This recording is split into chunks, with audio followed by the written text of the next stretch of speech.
I think, after being sneered at by people, including a couple of pretty second-rate cricketers, about not reading the room, inverted commas, he actually, in my view, has read the room admirably. I think he chose... What do they mean by that? Like, what do they mean by not reading the room? He's not...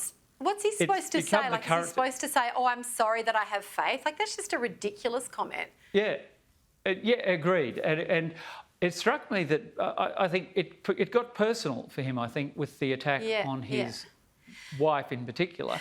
And I think it's steeled him in that it doesn't seem to me to be a coincidence. We've had two very, very declaratory speeches in the last week. And that's from a PM who had said the culture wars didn't matter, they were a distraction. And I think he's now really galvanised the Conservative base. And it is a vote changer. I travelled through southeast Queensland in 2019. More people were talking about Israel Folau than franking credits. Yeah, interesting. Yeah, and I don't even necessarily... I mean, potentially it's galvanised Conservatives. I think it's galvanised most reasonable people who really couldn't give a proverbial animal's backside, Catherine, if the Prime Minister has faith or not. Like, they don't care. Like, I'm a Christian, you're a Christian. I think it's a fundamentally dull part of who I am and what I do, in the sense that, does it inform my views? Of course. Does it inform the way I conduct myself in business? Absolutely. Does it inform the way I try to live? Absolutely it does. But is it like, it is just a fundamentally boring part of a person's personality to attack? And I feel so confused by this relentless hammering by, again, sections of the media about the Prime Minister's faith, and even little things. Like, I got so cranky the other week. There was a piece, quite a prominent piece online about the Prime Minister, and saying that every church, like saying that half the cabinet are member of Hillsong Church. I mean, it's a fundamentally, first of all, it's factually incorrect, and it's so easy to check that fact. Like, fundamentally, journalism, the first responsibility of a journalist, and I was one for 10 years, is fairness and accuracy. Fairness and accuracy.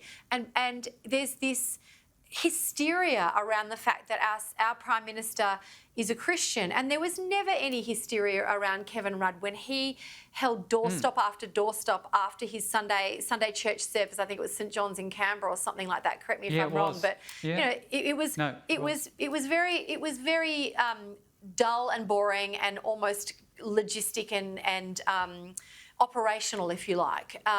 But not an inconvenient thing for the then Prime Minister Rudd to do.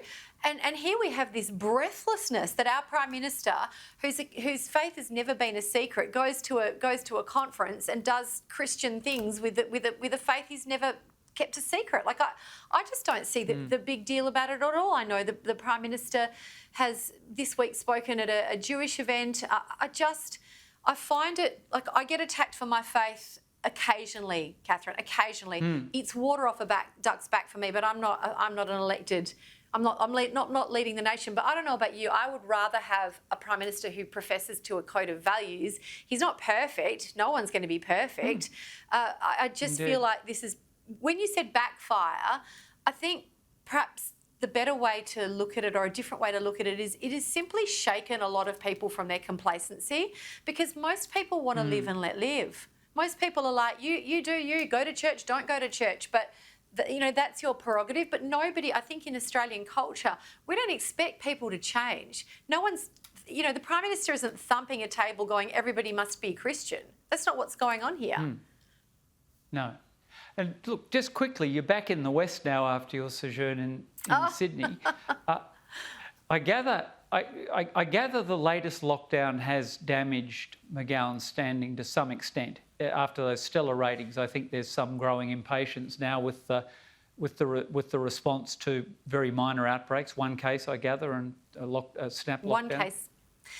Yeah, look, there's been a really peculiar and swift and, might I say, borderline savage response to the McGowan regime's approach to COVID. Everyone, I think, suspected that post the election there would be a mellowing, a reasoning of his approach. But no, there was almost disbelief that he was going to lock the entire Perth and Peel area down for one case. And it's the narrative that the McGowan regime is using, and it's the... he did an interview with Gareth Parker on 6PR Breakfast on Tuesday morning, in which Gareth asked him, will you be compensating businesses that took collective hit in the hundreds of millions of dollars, Catherine? Like, it was Anzac Day weekend, you do the math.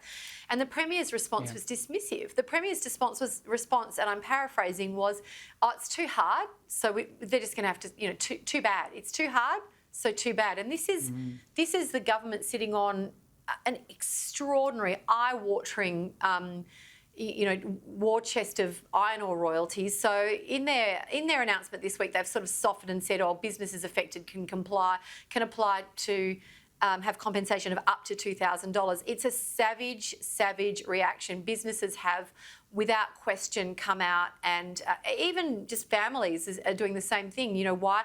For example, why is there going to be 60,000 people at Optus Stadium tomorrow, but my kid can't play basketball? And he's got a problem on his hands because he doesn't have a plan. And on that note, Gemma, best for the weekend, and thank you for joining us from Perth. Have a great one.